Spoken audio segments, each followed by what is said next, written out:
Welcome back, everybody, to the Triad of the Force podcast, a Puerto Rican podcast talking about Star Wars and other nerd-related media.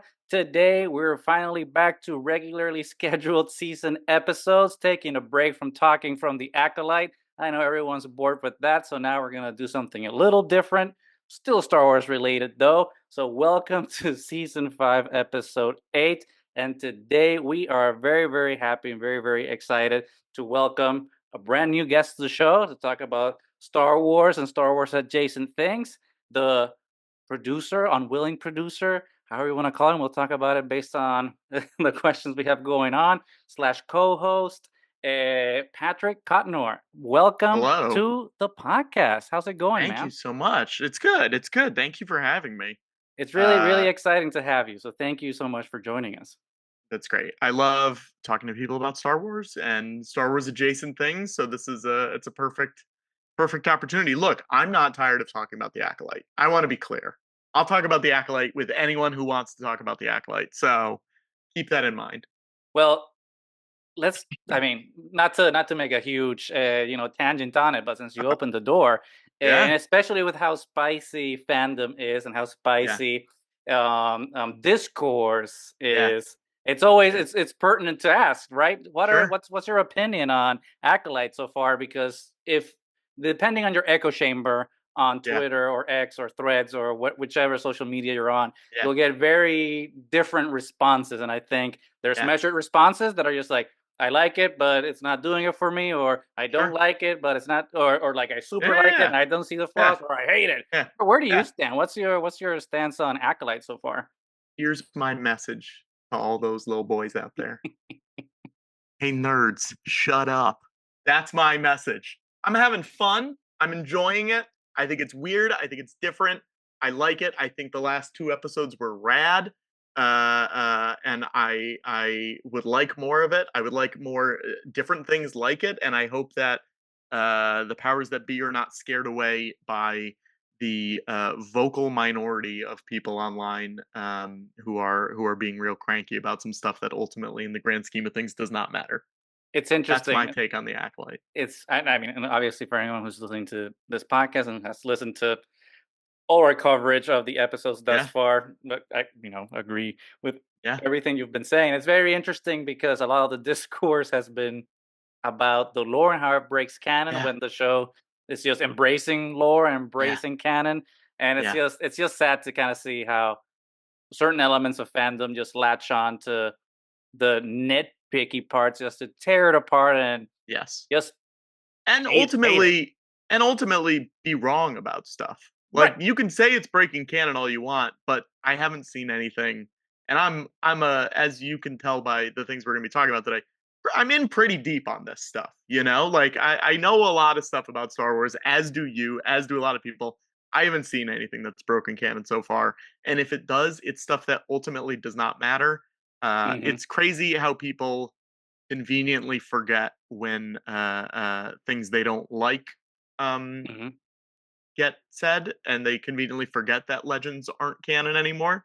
But then, if you want to talk to them about Darth Plagueis, they'll go on a run for Hmm. 150 hours about it, and you're like, "Oh, you got all of that from the 3 sentences about him in the movies? Really? Okay, And not just that, I think it's interesting because they always harken back to the lore that George created. And yeah, and again, I think that's the important word here. Created. yeah, It's all made yeah, up. And now yeah, it's like whose line is it anyway? Where the points yes, where the yes, rules are made up and the points don't matter. And yes, it's one of those things that George was the first one to be like, continuity is for wimps and just yeah, change everything on a yeah, whim. But yeah, this is, I think, a good segue now to shift from Acolyte, which is Leslie mhm, Hetland, into George Lucas world. yeah, And for those who may or may not be familiar, a documentary has mhm. been screening at Alamo theaters, and I don't know if it's already available, right? For Yeah, it's on VOD now. It's on VOD, VOD. so people can watch it. Uh, I am George Lucas about the life and deeds of Uh-huh. Connor Ratliff and the show, the George Lucas Talk Show, which I thought was a really really interesting documentary. One, I was talking to you before we started recording, Mhm. a, a documentary that I hadn't been aware that existed until I was just looking through the screenings at the Yeah. Alamo, and all of a sudden saw, oh, crap, the Star Wars thing is Yeah, yeah, screen yeah. there. So it's really interesting to see a show about George Lucas and then a documentary about the show. It's a very meta Totally. in lots of very different ways, and the documentary is really interesting to me because of a lot of the things that it talks about, not just because of the Star Wars adjacency of it, but because of the human story, which I think Mhm, for a lot of us, it's very relevant because it deals not just with how you want to approach making mhm. a thing that you're passionate about, Yeah, and how you have to deal with maybe things not turning out the way you want, but turning into something that maybe was better, right? yeah, And so yeah, it's a very human story. So before we go into the nuts and bolts of the documentary, why don't you tell us a little bit about? Uh, let's talk about the George Lucas talk show first. Like for sure.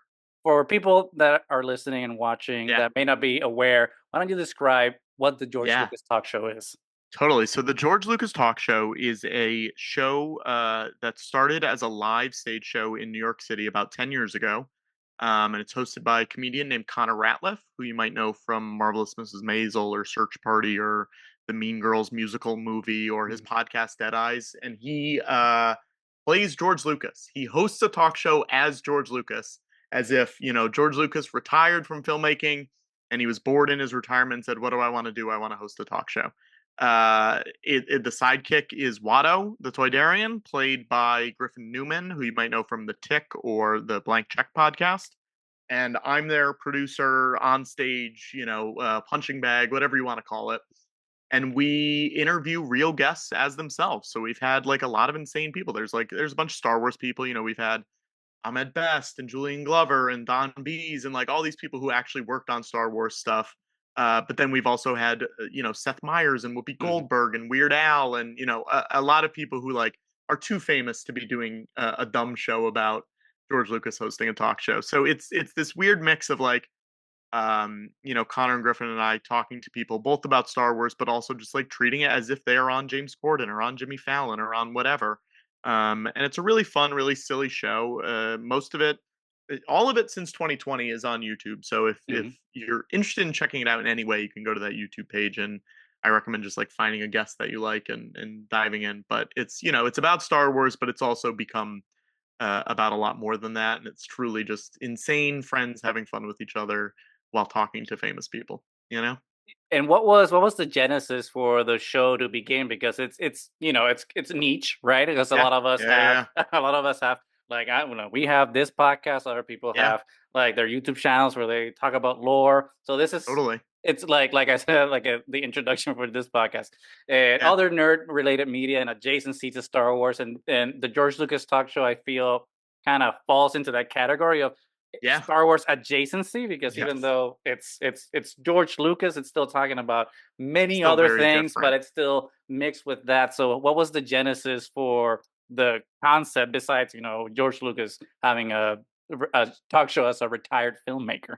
Yeah, so Connor's one of the best improvisers in New York City and the country and the world. He's like top of his game. If you go see improv, like Connor's one of the guys that you want to go see. A decade ago, he was trying to put up a show at this theater called the UCB Theater, Hmm. which is in New York and in LA. And he put together like a one man show that was him doing characters, and it did a run and or it did a show as like a test out, and it did okay. It was totally fine, but like they sort of thought that anyone who came to see the show saw it that first time, and they probably would not be coming back if they did it over and over Hmm. again. So he thought to himself, and he was like, "I need something with a hook. I need something that like people will want to come see if they're not a fan of me or if they're not, aware of who I am." And he was obviously very big into Star Wars as a kid and through the prequels and all that stuff he saw all the movies. He was into George Lucas as an idea, as a concept, as Hmm. like and when he was growing up and the special editions were coming out, he would do a George Lucas impression with his friends to make them laugh and to entertain themselves while they're watching the movies, and they may not like every single choice that was happening. Hmm. Connor was able to take this character that he had made and make them laugh by like showing them why all these things that they don't necessarily love are actually good ideas. That was kind of the thing. and he's come around on a lot of those things that he didn't necessarily like when those movies came out, because I think at this point he's put in so much time as George that we're always in George's corner. You know, we are a Yeah. pro George show. We always tell people that there's a big difference between making fun and poking fun, and we Hmm. don't make fun of him, but we can poke fun at some things that he has done in a way because we, respect him, and like he's a guy who like changed all of our lives. So it started as that, and he realized, oh, Star Wars is the thing that a lot of people love. So if I can figure out some way to do something with Star Wars or George Lucas in the title, people will show up even if they have no idea who I am, because maybe we can trick some people into thinking, oh, is George Lucas actually at this show? You Hmm. know, Hmm. Hmm. which occasionally happens still, and it's funny every time. So yeah, that's how it started.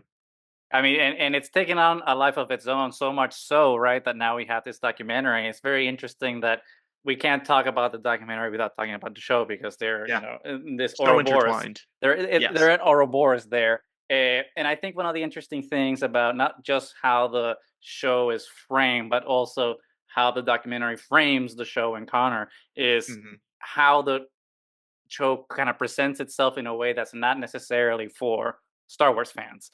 So Hmm. I guess in that regard, and I want to ask you, how would you approach pitching, right, this show for one, Star Wars fans, and then two, Yeah. non-Star Wars fans, and how both of Yeah. them can come at it from both of those different perspectives? Yeah, totally. I mean, we have a lot of fans who truly have never seen a movie before, like a Star Wars movie Mhm. before. And we have a lot of fans who are, hardcore into editing Wikipedia and whatever Yeah. for Star Wars. So it Hashtag is we stand with something, Wikipedia. Yeah. absolutely, till the end of time. And it is something that, came naturally because we wanted people to watch the show. So we knew we couldn't get too nerdy about stuff, but we also wanted those people who do love Star Wars to be able to feel like they're being included from this, not at the expense of those other people. So, I mean, we obviously have a lot of things that we talk about that are Star Wars related. We've got Watto there. We've got all these projects that George works on. And kind of how the show works most often is they will ask the guest a question about a project that they worked on. And then Connor will figure out how to relate it back to himself as Mhm. George. So the things that get brought up a lot are American Graffiti or Howard the Duck or, Mhm. Red Tails, whatever it is. Like, and if you're a George Lucas fan, you know about these things. But if you're not a George Lucas fan, you're hearing about these for the first time. And like Mhm. for years, we've been talking about the Lucas Museum of Narrative Art, which is Mhm. opening up in Mhm. Los Angeles. It's George's new pet project. Mhm. And Every so many of retiree our needs one, yeah. he needs one, and this is his. Besides the talk show, Besides of the course. talk show. Yeah, yeah, yeah. And we have a lot of fans who didn't know that that was a real thing, and when they started hearing about it in real life, they thought it was something that we had just made up, which I find very funny. Yeah. Because we talk about so many insane things that like some of these things sound absolutely like they're made up. So I don't know how I would describe it to each of them, but I think they're, just going off our track record, we have so many fans from both sides of the aisle, and it's worked for them. Mhm. So I think it's just telling people like we are a talk show that has this Star Wars framework, but also we just talk so much about, people who work in the entertainment industry and stuff like that, that you are hearing from people who do not care about Star Wars at all. Mhm. And ultimately, I mean, you saw in the doc, they show one show from December 2019, Mhm. and they got to the end of the show and they talked to Connor and say, "How do you think that went?" And he said, "We didn't even talk about the Star Wars movie that's coming out this month. Like Mhm. Rise of Skywalker was about to come out." So there are some shows where we'll get to the end and be like, "Oh, we didn't mention Star Wars at all in this entire show." And I think that's kind of a strength for us Yes. because, if you're having a guest on who does not care about Star Wars at all, if you can tell them, we're not going to talk about it. We're going to talk about you, and you're going to treat this like you're just on Stephen Colbert. And you don't need to worry about not knowing who Lama Su is. Mhm. And that's Yeah. I think that's very helpful for a lot of people, because there's some people who get very nervous before they come on because they're like, I don't know anything about this guy, meaning George, or about Star Wars. Like, am I gonna look like an idiot out there? Mhm. And we're able to explain to them that we will make you look good no matter what. So I which think I that's guess also the case for the audience. We want you to have a good time. right. We're not doing this for you to not enjoy yourself. Which I Um, guess it's a like a question that I had of seeing like the repertoire of massive talent that has graced the yeah, stage and the screen yeah, when the show has been online. Is I mean I yeah, guess it's twofold. It's like how do you convince some of these like celebrities to come on the yeah. show, and then because it's kind of like a between two ferns thing, right? Where it's Hmm. a heightened parody, but still sincere, but Totally. still, in the comedy realm. Uh, you warn them obviously that they're Yeah, it's a little not yeah, serious but serious type of thing. yeah, yeah, So yeah, what's that process between getting in touch with them, convincing them yeah, to show up on the show, and then kind of warning them about for what's going to sure. happen? Yeah, I mean, my day job is I'm a talent booker, and I've been doing that for like 10 years. So it's been getting a lot of guests for podcasts or TV or stage shows or whatever. And Connor and Griffin have both been working in the industry for, uh, 15 years, 10, 15 years, like pretty much. So we've met a lot of people. And, we were all in that New York comedy scene for a long time. I'm in LA now, but we would all, run into people and do shows with people. And you sort of get a vibe when you meet someone where you're like, it's great that I booked you for this show, but my ulterior motive is I'm going to ask you to do Mhm, this mhm. other show in a couple months because I wanted to test out what your vibe was Right. in person here. And that happened a lot where I would like book someone for a show and then get to the end and be like, they were funny, they were cool, they could hang on this normal talk show. And I think they would be good on the George Lucas show. And there are definitely people that are just cold reach outs. And those ones take a little bit more work sometimes, but we're lucky in that at this point, we're able to say Whoopi Goldberg did the show or Mhm, mhm. whoever, and like do you, do you think you're better than Whoopi Goldberg? Like it's sort of a little bit of that being like, if she can do it, you can do it. Like You know what I mean? shaming them A basically. little bit, Like, yeah, hey. yeah. Shaming, yeah. If I can shame them a little bit, it's totally fine. Um, and there are people who say no, and that's totally fine. Mhm. Some people who are They're just like, it's not busy. my They're busy. thing. They're busy, yeah, not my thing. Or like, I worked with George too close. I know him. I'm scared that he would think this is making fun of him, which Right. fair, totally fair. I get it. It's not our intent to do that, but if you don't feel comfortable doing it, we don't want you to go through with it. Um, so it's just like reaching out and just like hoping that people will take a risk on things and take a Mhm, chance on things. And we've done so much of it at this point that I'm able to send them enough clips and episodes and things like mhm, that that they'll be able to get a feel for it. And it's one of the reasons why this documentary exists is like mhm.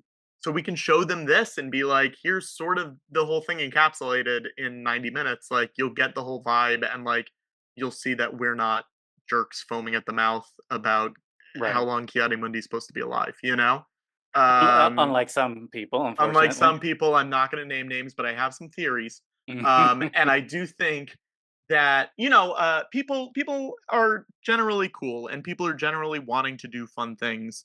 And I think if they've worked with any of the three of us before, they will trust that it's a good product and Mhm, it's going to be a good time. I don't like to ask people to do things that I don't fully believe in, especially at this point in my career. I've been doing it for a while now.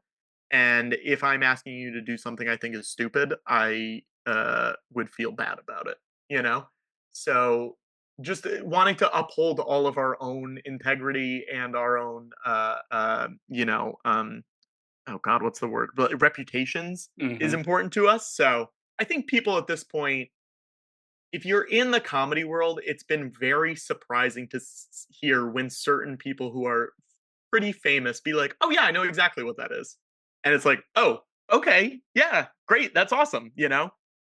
So that's been surprising a few times where people that we all really respect were like, "Yep, I know exactly what the show is. Watto's very funny on it." You know, yeah, I which mean, is great. it talks to the show's success and legacy, which Totally. we'll talk about a little bit further down. But you were mentioning, your role in it, Yeah. and getting talent to be booked for the show, and it's something that I thought was very interesting in the documentary. When I was writing my notes, it was a reluctant producer, basically, because in the documentary you're framed as coming into it just helping your friend out, Connor, Yeah. uh, with setting up the show and all these things, and all of a sudden he introduces you as the producer of the George Lucas talk show. And then here Mhm. we are a couple years later, and not only are you a producer, but you're Yeah. co-hosting, and now Yeah. you're producing the Yeah. Naboo movie, and also I know. on stage with everybody. So tell us a little bit about your role in the show and how you came to not just be someone who's helping out a friend, but all of a sudden be, an integral part of the show itself. Yeah, I mean, the show started in 2014, and I was coming to the early shows just hanging out and just watching, and I would, help set up chairs in the stage with Connor, and like I would film the shows on my cell phone, like against my chest in the front row, which a Mhm, lot, you saw a lot of that footage in the documentary. We were really lucky that I did it, because we mhm, were able to put all that old footage in the doc. And it was one of those things that I was just like, I'm just helping you out. You can call me a PA or something, just because like I'm barely doing any work here. I'm just here helping a friend out. And then, it started to become more and more and more. And we were running into the point where like Connor had asked all of his friends to do it. So if they hadn't done it, he was just doing cold calls. And I had started doing talent booking at that point and was like, basically like, let me take over, let me handle it. I can get mhm, you people that you don't know, and we can, move on from just your friends because, once you ask all your friends to do a few things, you get you feel bad asking them to do mhm, everything. And then, the show went on for 5 or 6 years just as a stage show at UCB. And then I don't know if you heard, but there was a global pandemic and mhm. lockdown. Allegedly, Uh, yeah. allegedly, yes, yep. According And to the fake news media, yes. yes, yes. So we were all stuck at home, and we were all, Connor and Griffin and I were very locked down. We were like being very cautious about things. Um, and we said that, May the 4th was coming up and UCB had Mhm, closed down. And it was one of those things where they were, all the people who got let go from the theater were not like getting treated the best way, making, mhm, severance or anything at the end. And there was a GoFundMe that got set up. And we said, well, let's do a live show online. We'll stream it on Twitch and we'll raise money for those people who, are having trouble right now. And Connor was like nervous because it was going to be the first time that this thing was on like a larger platform and a larger scale, and he didn't think it was going to be as good as what it was on the stage show. And he was nervous that if you live in, Iowa or Belgium or whatever, and this is the first time you're seeing this show, and it's not that good, then you're never going to want to see the show again because you saw it once and it was not great. But we talked him out of it, and we said it's gonna be fine, it'll be fun, and we'll be able to have a lot of people on and help out a lot of our friends. So we did our first show was 33 hours long, and we watched every single live action Star Wars movie back to back to back to back to back, yeah. including the holiday special, the 2 Ewok movies, Wow. and all 11 or 12 theatrical movies at that point. Um, so it was a lot. And then we had fun with it. And my job basically during that was I wasn't going to be on camera, but since we were watching everything, we wanted to have a clock on screen. So if people were coming in midway, they'd be able to like figure out where we were in the movie and start the movie Mhm, based on the time code that was on screen. And it was so early in lockdown that there was no way to share your screen on the computer, and there mhm, was no way to like share a window onto the screen. So basically, I had this computer that I'm talking to you right now on, and I had a yeah. laptop, and I would just face the laptop facing the computer screen with a clock on it. And throughout the day, I would like pop in and out a little bit, but not a ton. And it, by the end of it, by the end of the 33 hours, I was basically just on camera. And it became one of those things where it was like, I should just be on this because we're all going crazy. And if I don't Mhm. talk to people through the Yep, week, like yep. I'm going to go insane. So I'm very happy that it worked out. And I'm very happy that I'm a part of it. And it was, it's rad, like doing a show and getting to like hang out and meet all these people that you respect so much. And may have a lot of those people we had on during lockdown like lived in LA, so they wouldn't have done the show, or they lived in London, or they lived, all over the place. And being able to be stuck at our house, we were all on the same playing field, and everyone who we were able to ask could conceivably do it if they wanted to do it, which was really nice. Yeah, Um, it's one of the s benefit not benefits, but no, but you're right. the hidden gifts, right, that Yes. COVID gave us is the ability to kind of connect in a way that Yeah, was always kind of available to us, right? Because Zoom and Skype and totally. all these tools were always there, but we always took them for granted, right? And we never Yeah, used them in the way that everyone is using them now. Because even now, yeah, you and I, probably like 6 years ago, this yeah. probably wouldn't even be a thing that we would have thought Or about doing. we would have done it over the phone or something like that, Hmm. and it wouldn't have sounded good, all that. Yeah, it's very bizarre, and it's weird to say, but, like, COVID was kind of the best thing to ever happen to the show.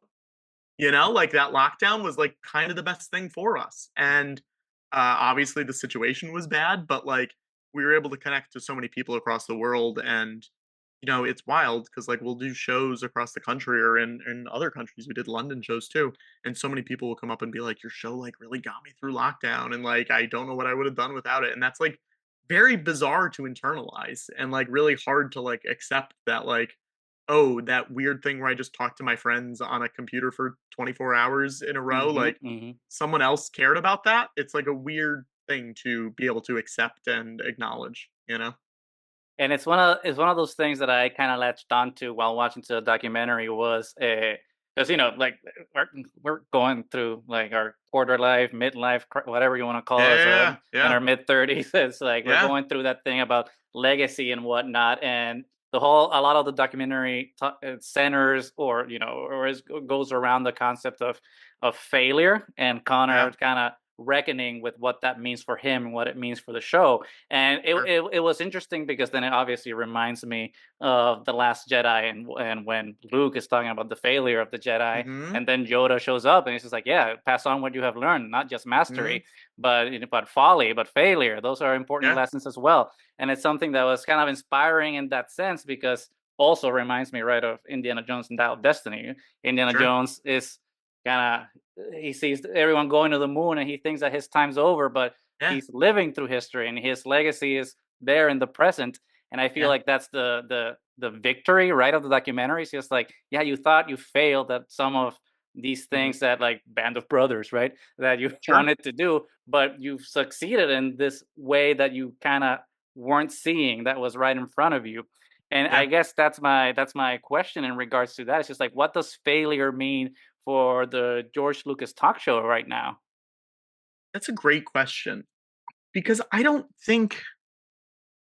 don't know if we even, like, consider failure anymore Hmm. because e even if a show does not even if a let me think of the best way to phrase this. Even if a guest is not cooperative in a show, we have been doing this long enough and have done enough episodes where we can still make the show be a success, even if the guest is lackluster or Hmm. frustrating or whatever. So a failure for us is just like, oh, we did a show and like not a ton of people showed up, so it's going to be hard to pay off our hotel because we all flew in from out of town, you Hmm. know? Like that's kind of the only failure. And even that is like, if it was a good show, we had a good time, it doesn't Hmm. matter, you know? Because I think we did I think at this point it's very fair to say that, we did 500 hours of live streaming during lockdown. Hmm. We've done more of the show than we're going to do in the future. Hmm. You know what I mean? Like there's no world where we do another 500 hours of that show, I think. Hmm. That's crazy, you know? So I think the failure that would have happened has already happened. And that Hmm. was, doing a show in 2014 or 2015 where 10 people showed up. But is that even failure? Because like, Connor talks about it in the doc where it's like, how many people need to come to something and enjoy something for it to be considered success? Like, Hmm. if there's one guy in the audience who's having the goddamn time of his life, but Right. it's only one guy, is that a failure? I don't think so because he's having fun. If Hmm. we're making this doc and like one person rents it because of this podcast interview, Hmm. that's a success to me. Like that's worth it. If one person checks out the show because of every interview that I've done, that's rad, you know? So failure I don't think bothers us anymore, at least in terms of the show as much as it may have at one point because I think we've hit the highs that have felt so good that we know that they will happen again and we will have the next show will be even better if this one was quote unquote not great. But it sounds pat on the backy and Hmm. braggy, but like it's been a while since we've had a bad show, you Hmm. know, because we're having a good time. Right. So it sort of doesn't matter. And I don't know if that totally answers the question, but I think it answers it enough. And I also, thank you think for it bringing totally up does. Yeah. two good movies, Dial of Destiny and Last Jedi. Two Yeah. movies I'm a Hate fan of. haters gonna hate those Haters gonna movies. hate, but Those movies are get out of here. they're Yeah. great. Last Jedi is probably in the top three Yeah. all-time best Star Wars Yeah. movies, and Yeah. Dial of Destiny is the third best. I'm sorry. Wow. I don't. I Okay, don't. I I like don't. that. I I don't. like I don't that make the take. rules. I don't make the Wow, I rules. love that take. Temple of Doom, not my favorite. I'm sorry. Temple of Doom We is are my on similar bottom. pages. Yep. I'm a Last Crusade, Raiders, Dial of Yeah. Destiny, Kingdom, and then Temple. Honestly, may be my ranking too. Now And that you're saying that out loud, it might be. and probably, I mean, I think that Raider, and this is a tangent. Yeah. Raiders is probably the better movie out of Yes. Yes. Last Crusade and Raiders. But I remember watching Last Crusade more when I was growing up, so So I have much. that like emotional attachment to me that Yeah. just like pushes it to the tippy top. And But if you were like, go put on an Indiana Jones movie right now, it would 100% be Last Crusade. 100%, It's always the one it's I the want to watch. funnest one. Yeah, Kingdom of the Crystal Skull gets too much flack. it does. I like it. I think it's fun. And Dial of Yeah. Destiny is just good. People just Good. hate it It's good. because it's just Disney, Yeah. Lucasfilm, and Sure. that whole thing is just boring at this point. Yeah. But anyway, tangents aside, Mhm. another thing that I thought was interesting too is kind of the time dilation that exists with this documentary, which is going to be Yeah. like a kind of a twofold question to an extent because Sure. the documentary starts 2019, if I'm Mhm. not mistaken, Mhm. and then it's talking about the show's been on for 5 years, and Yeah. then talking about is the show going to be on for 5 years after that. So Yeah. here we are in 2024. Yeah. What is time? I have no idea what that means. So my first question is like, how did the documentary come about, and like Yeah. when did it start? Kind of the production of it, and then the second one is what's the we know about the past of what Mhm. happens with the talk show and the Yeah. documentary, but now the documentary is gone done, and the show continues. So what's the Yeah. future look like? Yeah. So the documentary, these two filmmakers, Ryan Jacoby and Marsha Chamberlain, they DM'd me in either November or December 2018. And they had just made a movie about suicide and intergenerational trauma in the Alaskan Inuit culture. Holy So shit! they said, yes. So they said, it is time to do something fun Yes. and something uplifting. And Ryan had been coming to the show a lot and he enjoyed it. So I connected them with my friend who's a producer and development exec in TV, Anna Maria Sofilis, and they sort of got started early 2019. I think their first show that they shot, I want to say, was Star Wars Day, so that would have been Hmm. May 2019. But they had been doing a little bit of filming before that, with like interviews and stuff with Connor. Um, so it was pretty early spring 2019, I think was when they started. And the original idea for it was they just wanted to shoot a show. They just wanted to give us like a nice high quality version of a show that we could like show people and put on YouTube and whatever. And at that point that was very exciting because we didn't have anything really online beyond like the first show maybe from 2014, and it was going to be able to be something that like if you didn't live in New York you'd be able to see this. Now it's funny because there's so much of the show online since Hmm. 2020 that like the idea of the doc has shifted a little bit. And they wanted to do a short fake behind the scenes where it was like actually George Lucas creating this show and what goes into it. Hmm. And Connor was like, "That's too much work. I don't want to do that." And he, little did he know that would be almost 6 years later, and I'm still talking about this documentary. Hmm. So it wasn't that much work, but it would have been work Right. because basically to make that funny takes a lot of work and stress. And if that's again the first thing that you're seeing about this show, and it's not that funny, like you're not going to want to watch the show if you come to New York. Hmm. So then it became, okay, well, let's make a real short documentary about the show. And we did a Kickstarter, and then they shot for all of 2019 through 2020. Um, and, they were still going to make it a short. And we told them that, basically, you guys have been filming this for like a year and a half, and it'll be such a colossal waste of time based on the amount of footage that you have. If Hmm. this is only a 15 or 20-minute short, like, let's just make it a feature. So they were able to film some stuff during lockdown remotely and able to tack on the little epilogue that's sort of at the end of the movie. Hmm. about what happened after lockdown, and it became a feature. And so it changed a lot while production was going on, and it became something that I think really became a lot more personal than any of us thought it was going to be about Connor. We really thought it was going to be more about the show, and then it ended up being a lot about his life and his Hmm. artistic philosophy and stuff like that. Um, but I think it's a cool thing that like that comedy world of New York doesn't really exist anymore post lockdown. Like it's very Hmm. different now, and it's this nice little time capsule that we're able to like show people to be like, hey, this is what it was like to make a show in New York, with no famous people running it, Hmm. and a show that sometimes would be full, but sometimes would only have 25 people in the audience. Like, this is what that experience was like, and what it's like to work with your friends on a cool project. So that was the origin of it. And as far as the second part of the question, when lockdown sort of let up a little bit and we were all starting to go back into the world, we've been doing the show every week on streaming Hmm. for at least 4 hours a week, and it really like Hmm. wore us out a lot. And we sort of decided, okay, now that we're back, we can sort of do anything we want with this show. So let's make it a hybrid of live shows, but also Twitch streams whenever we Hmm. want. And we don't have to do it every week. We don't have to do it every month. We could do 18 a year or one a year, and it won't matter to us. Right. So it's been this like nice freeing thing of like, oh, I'm now that I'm in LA, like I'm coming to New York this week. Let's do a show. Hmm. Or so and so said they wanted to be on the show. Let's do a live stream. And it's been really nice to be able to be free of the shackles of we have to do this every single Sunday at 8 p.m. For our own. It's a self-imposed rule, but it still felt like we had to do it.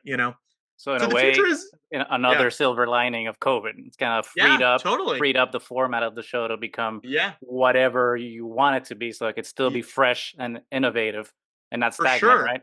Yeah, yeah. And I mean, if we do a live stream, it can be an hour, but it can also be 9 hours, and it can be 30 Hmm. minutes. Like whatever it needs to be is great. And I think that was what was most exciting for us. So I don't know how long the show will go on. It could go on forever and we just do one a year, and that's totally fine. That would be totally okay with everybody.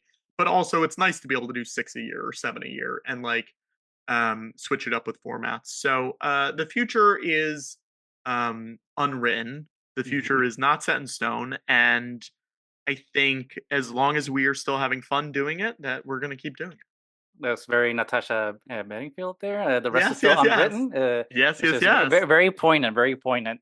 Uh, and I really want to talk about the Naboo movie, but Yeah, going before we go into that, I kind of want yeah, to wrap up this segment of I am George Lucas with kind of a more of meta discussion, right, of what it means to make this show and have Connor portray this real life person yeah, and the narrative around George Lucas and fandom, right? Because another documentary that had come out a couple of years ago, maybe a couple of decades ago at yeah, this point, because what is time is the yeah. people versus George Lucas, right? And this is Sure, all sure. before George said like screw it, I'm out, and sold Yeah, everything to Disney. There was yeah, a large contingent of fandom that was very hostile and aggressive, right?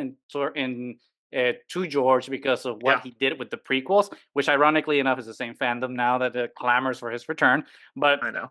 there was this vitriol, right, against the character of George Lucas because I Hmm. think that a lot of people make him not a person, make him a Yeah, character, yeah. He's an and idea. he's an idea, and I think that Yeah, that plays into how narratives of Star Wars fandom are perpetuated, right? Especially like in our hmm, social media echo chambers. So I hmm. guess that's where I want to get to you with my question because you talked about it a little bit at the beginning, which is about poking fun at George. Yeah, But I think it's also a how that balance, right? Of like how do we acknowledge that there's people, right, that are upset with this yeah, real person that they've yeah, turned him into a mythological figure, yeah, versus like how Connor treats him as his personification of George. Because like there's a feedback loop that I yeah. saw when I was watching the documentary between Connor, but then Connor as George Lucas, but then George Lucas, but Hmm, then George Lucas as Connor, and like how hmm, like all of hmm. those things kind of feed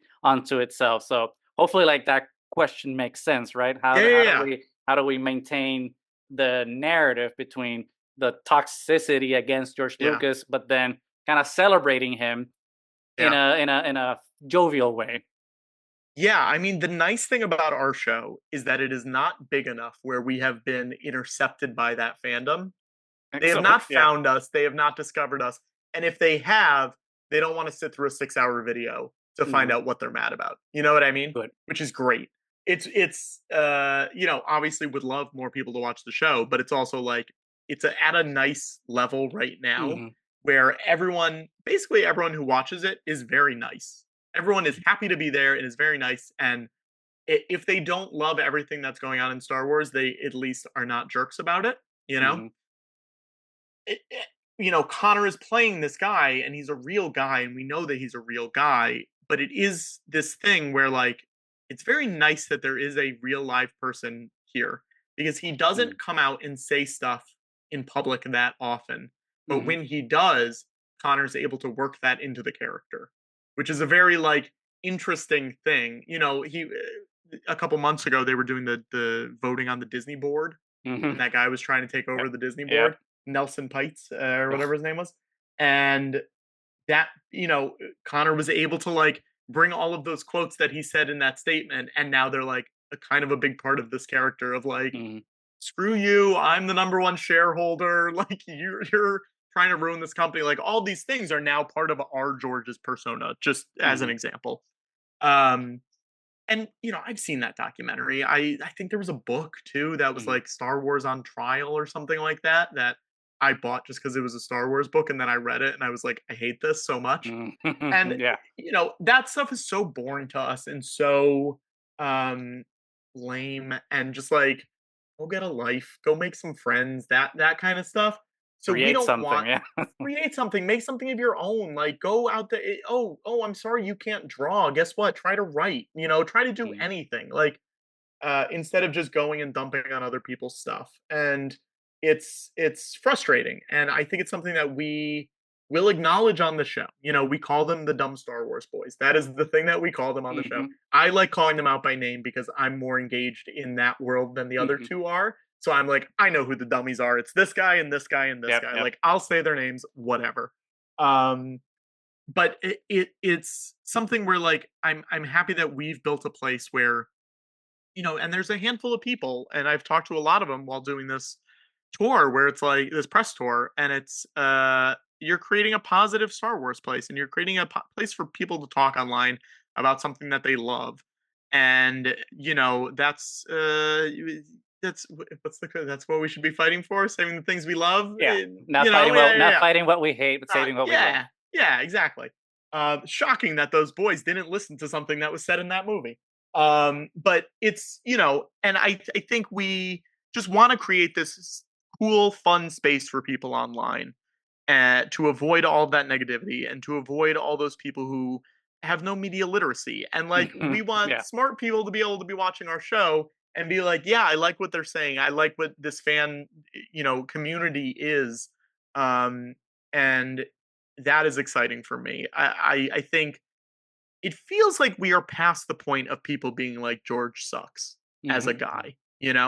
But when this show started, it was 2014, and that's like I looked it up. The documentary came out in 2010, so it's not that far off from Mhm. everyone saying, "Whatever, he's raping my childhood" or whatever was Right. that phrase that Mhm. was being used all the time.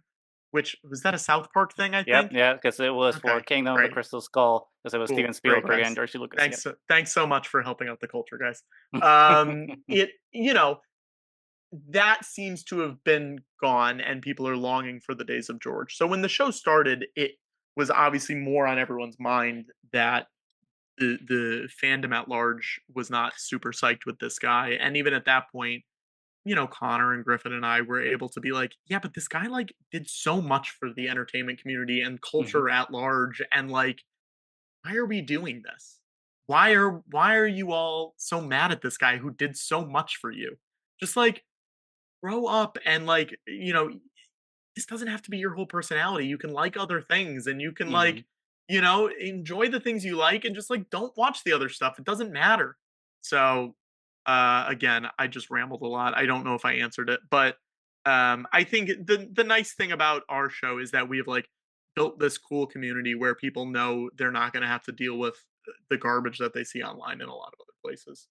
And having him still alive is a great blessing for us because every so often we're just like, oh, I guess George wears shorts now when he goes Mhm. out. I guess our George is just going to wear shorts now. That's a new thing for us.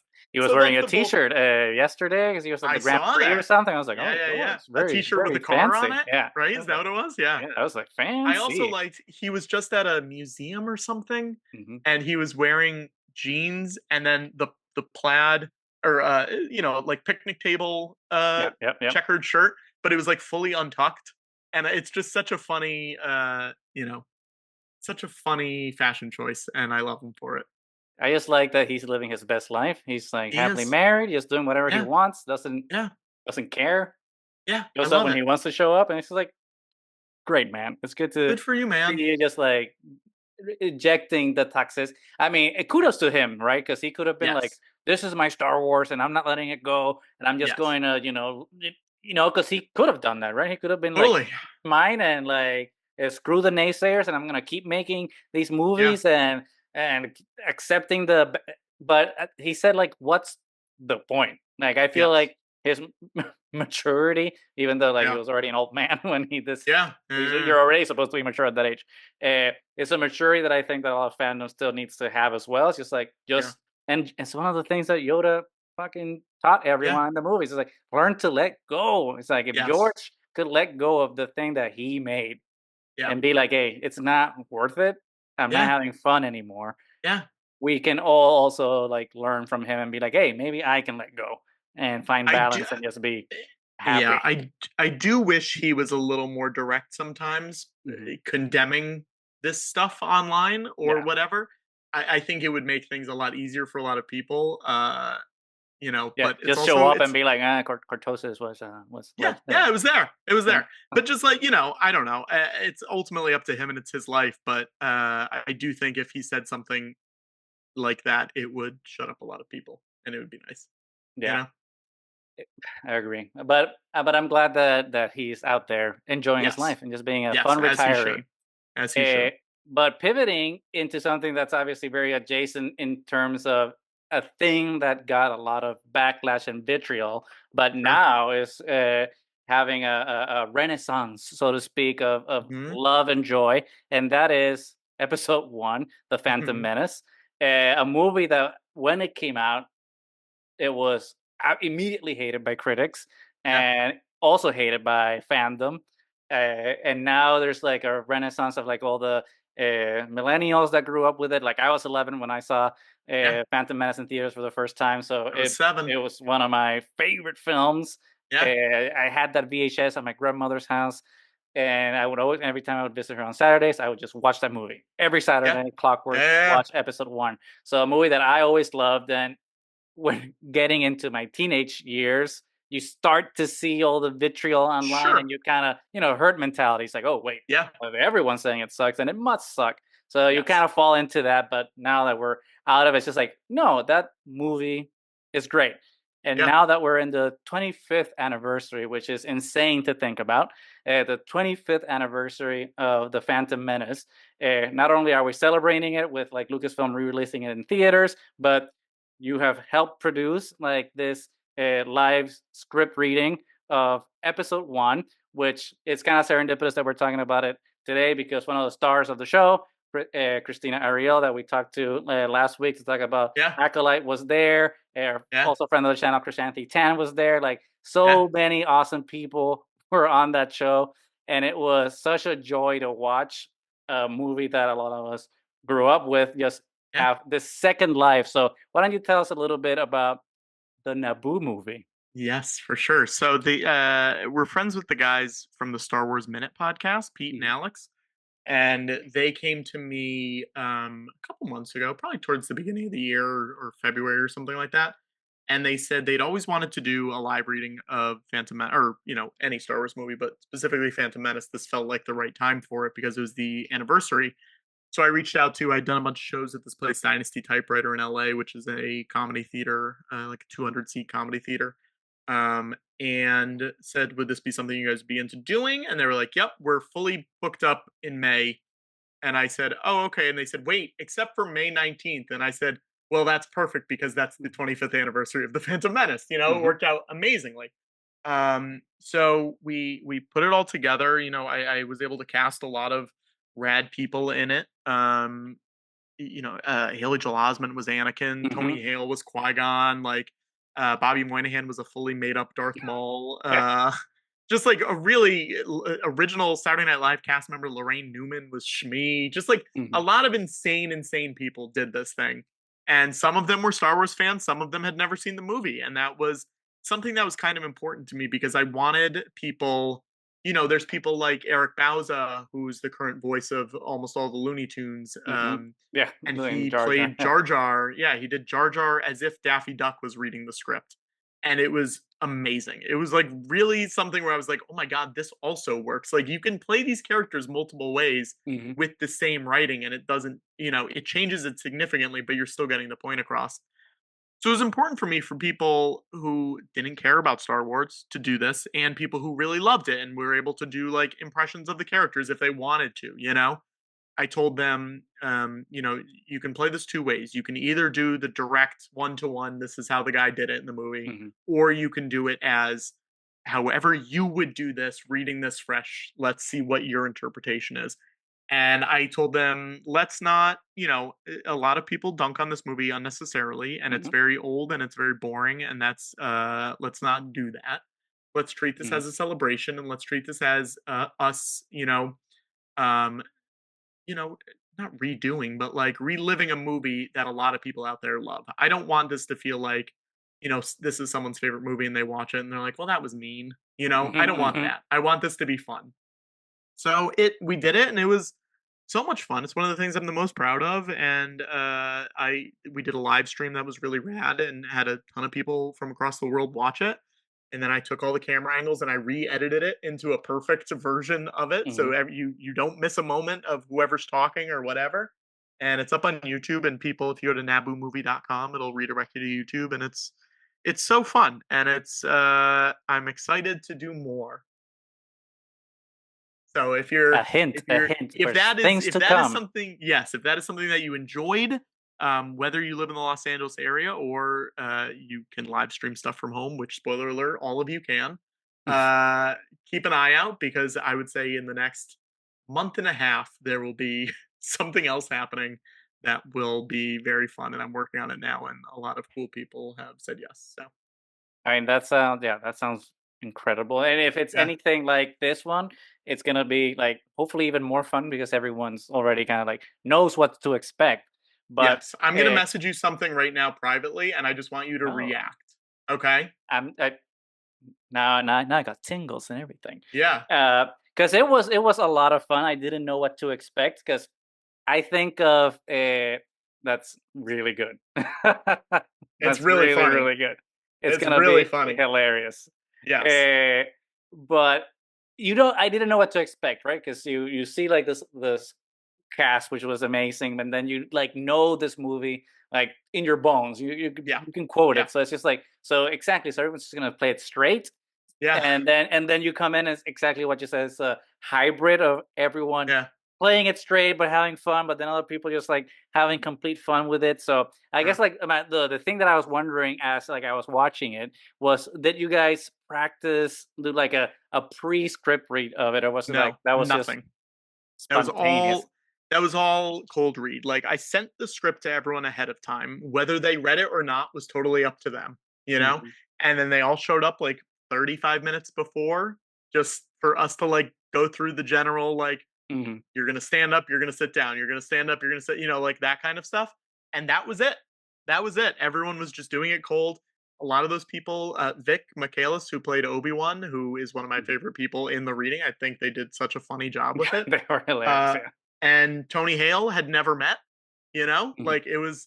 So even that was like they have great chemistry in it, and they've never met before. They've never done anything before, and it just like it came out naturally. And I think that was one of the cool things about it was just like all of these people working together because they wanted to make it into a cool thing. And you know it was rad. I think not doing the rehearsal really helped it Yeah. beforehand. And I must say, like, I think one of the highlights of the whole thing that I didn't really expect to be Yeah. the highlight was Haley Joel Osment. Like when Yeah. he just shows up and just Yeah. plays Anakin as an adult. As a man. I was just like, that's a like I did not know that that man could be that funny because he Yes. was just like his comedic timing was Yeah. on point and everything that he did. I was like, that's the sleeper. He was And perfect. also, like, he auditioned for that part, Mhm. you know, in 1997. Like, he Mhm. auditioned. So it does have that also that weird extra layer of meta-ness to it. Mhm. And I was so happy that I was able to let him play it finally, you know? Yeah, and then I think having people that have been in the Star Wars universe Yeah.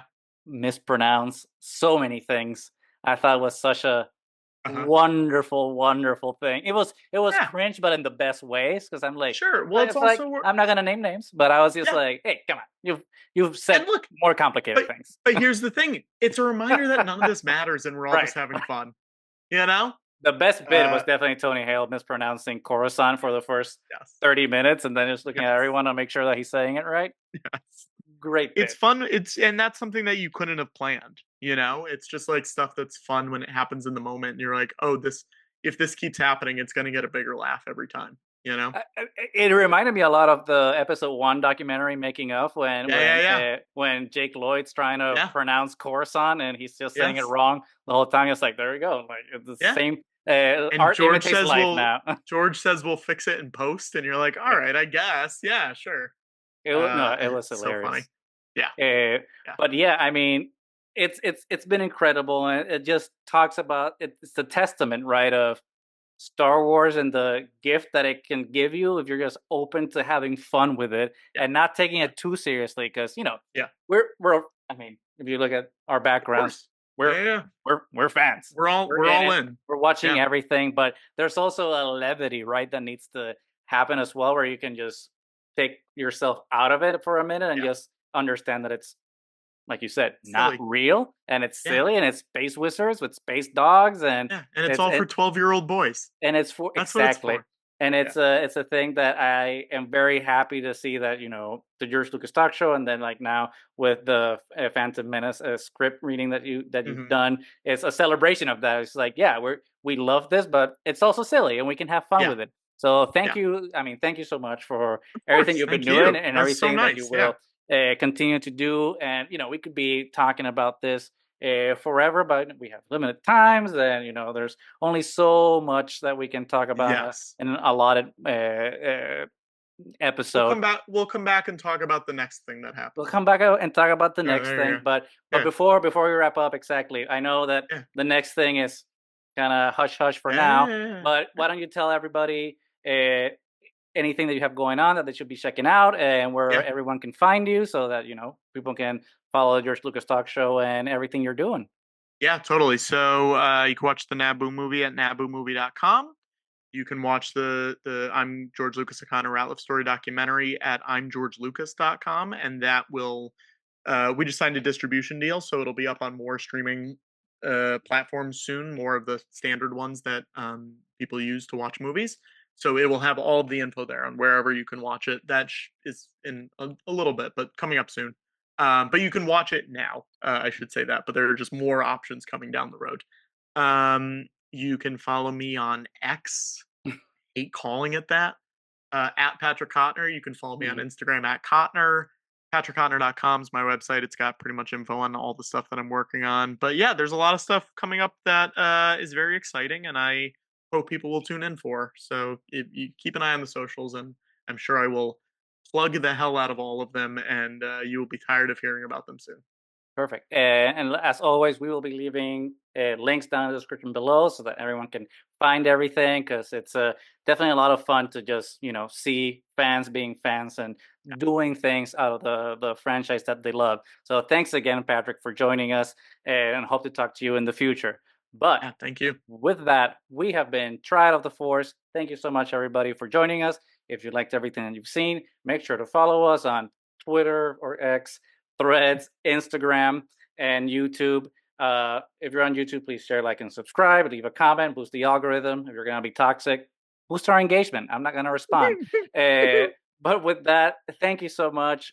As I said, we're Trial of the Force, and may the Force be with you.